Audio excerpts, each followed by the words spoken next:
the Foreign Minister of Afghanistan.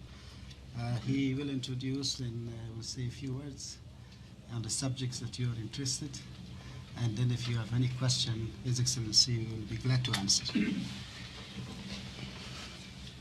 Well, actually what I wanted to do here is, has been a great deal of publicity lately about the narcotics problem in Afghanistan.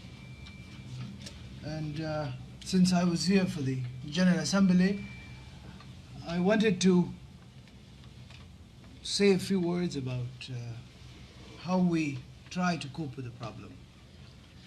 I would like to begin by saying that there is an earnest desire in the government of Afghanistan to do whatever it can for controlling the problem, but it is not an easy problem.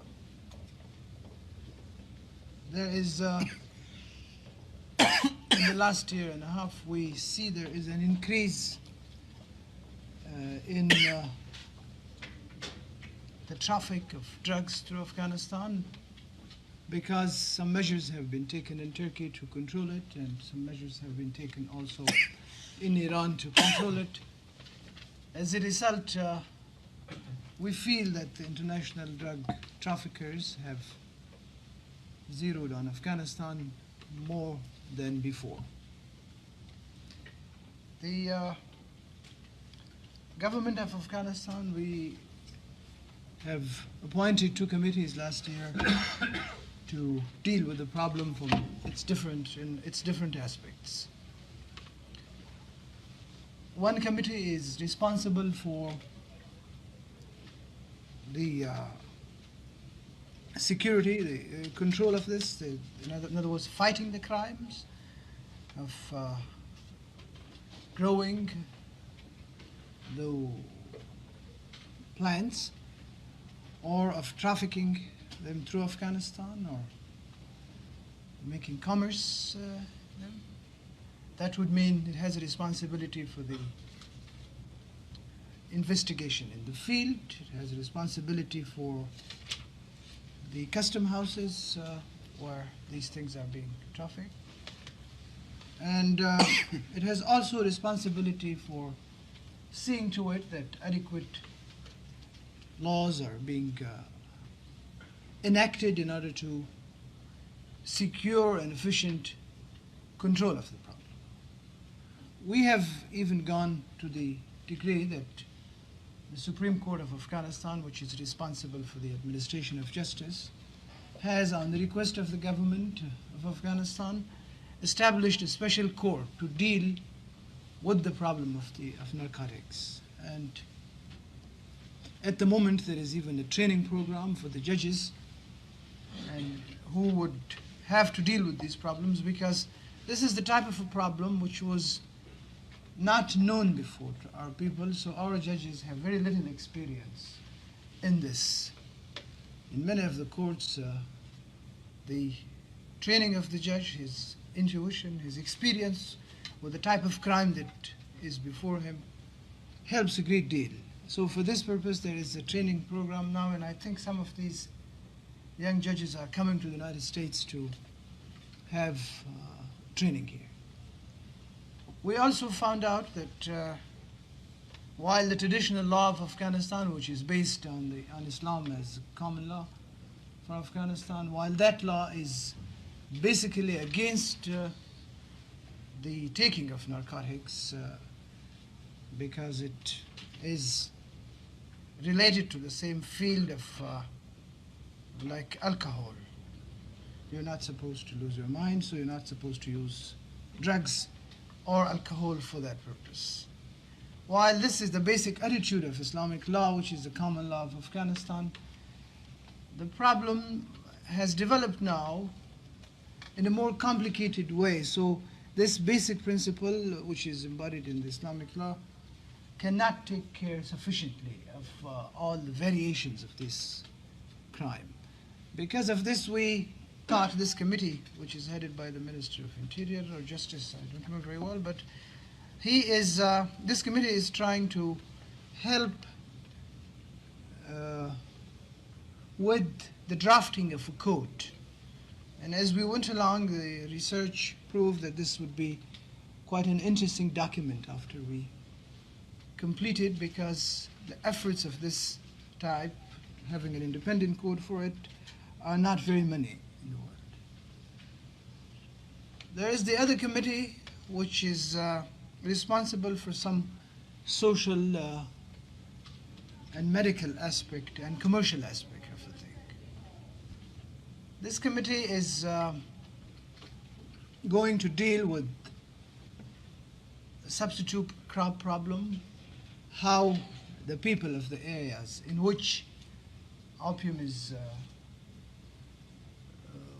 was grown, and when the law abolished it, still it is difficult to enforce the law because there are some economic conditions that make it very difficult to have a complete application of the law, a careful application of the law. Some of the areas are so mountainous that the land which is at the disposal of the people there, if you grow anything else on it, it will have no economic value or very little. In both parts of Afghanistan where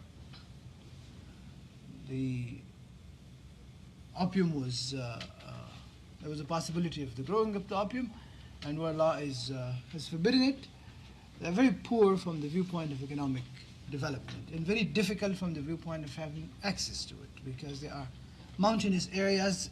As a matter of fact, last year when we had this terrible drought, it was so difficult for us to get food to this area that we had to ask the Soviet Union to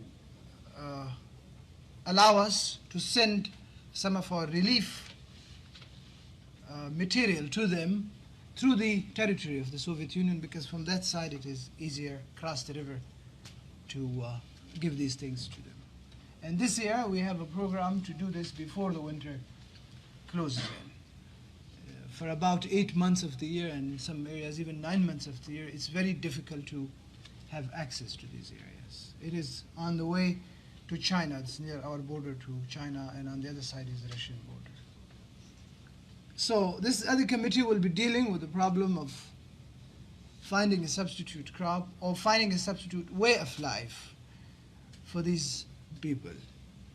The growing of opium, for example, for medical purposes, to begin with paying adequate prices that would make these people rehabilitate to find a new legitimate profession, perhaps in the same domain. This is also the responsibility of this committee, and as I understand, they have made contacts with different companies to see how this could be arranged. There is also the problem of the health problem. Some people who have been addicted to taking narcotics, how to institute some rehabilitation programs for them. Although we don't have, the native Afghans are very few who take narcotics. This is something that is usually our guests from many foreign countries, when they come to Afghanistan, they help themselves rather generously to these drugs. But the Afghans themselves, perhaps because it wasn't considered something very chic, they don't do it. They used not to do it. Now it is coming in the fashion, so perhaps some of our youth is also involved, in the cities at least. In any case, we also have a problem of rehabilitation, a problem of how to deal with the chronic cases where addiction has been a problem. This is also the responsibility of this committee, and there is the Minister of Public Health, the Minister of Commerce, the Minister of Agriculture, which is involved in this committee.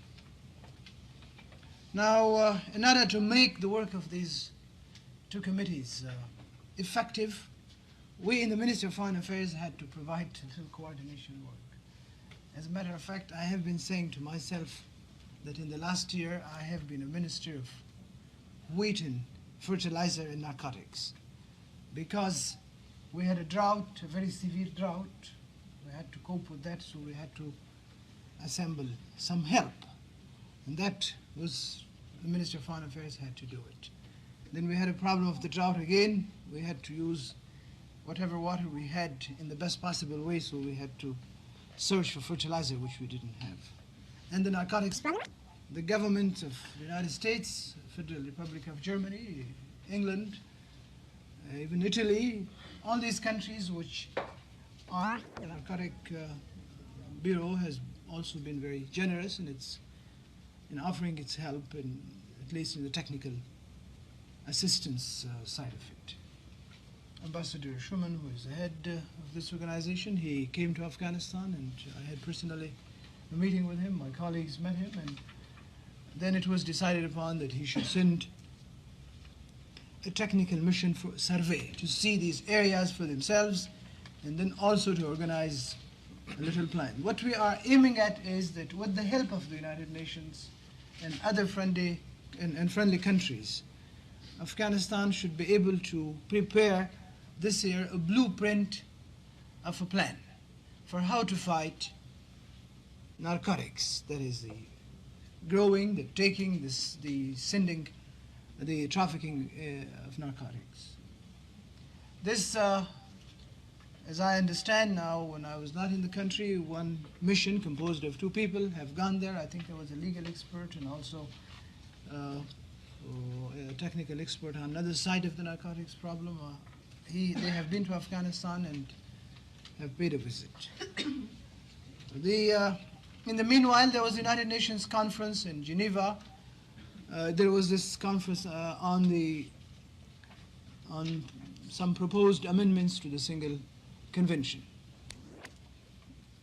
We have fears also of this evil, not only for our own people, but we do not want to be a member of the international community, which is from which or through which this traffic is passing, which is doing harm to the international community. And I hope that this year will be the beginning of a planning, and in the years to come it will be possible for us to control this. But I must say one thing, that controlling this effectively is behind the means of only Afghanistan. Help, both moral, technical, and material, is needed in order to control this. We are a developing country with a very low rate of development, with lots of economic problems of our own, and it is not possible for us to put aside a lot of money to pay for the substitute crop, to pay for the buying the opium from the people with a high price and then destroy it. So the rich countries which are concerned with this problem, the international community, international organizations, as they have indicated, we will need their effective material and technical help, both. And from the press, I would like to appeal to all of you, ladies and gentlemen of the press, that that our heroin and cocaine, and if so, do they manufacture that in Afghanistan or they come from outside? Well, primarily it is the hashish, which grows in some parts of Afghanistan because of climatic situations wild. In opium too, in some areas it is the climatic conditions are of a nature that produces, as I was told, even one of the best kinds of opium. The subsidiary products are not made in Afghanistan. Only recently we discovered something very interesting, and which I was told was something new. This is a technical matter, I don't know much about it, but they said that some foreign merchants of in this field, they had developed a little setup. They had built a little setup in the city of Kabul, whereby they turned hashish into a liquid thing. So you can take it as a drink. And this, as I was told, was something new in the field of narcotics. This man, or a group of people, they were discovered about 3 or 4 months ago, I'm not sure. And It was an operation, I think, of the setup of about $1 million or something.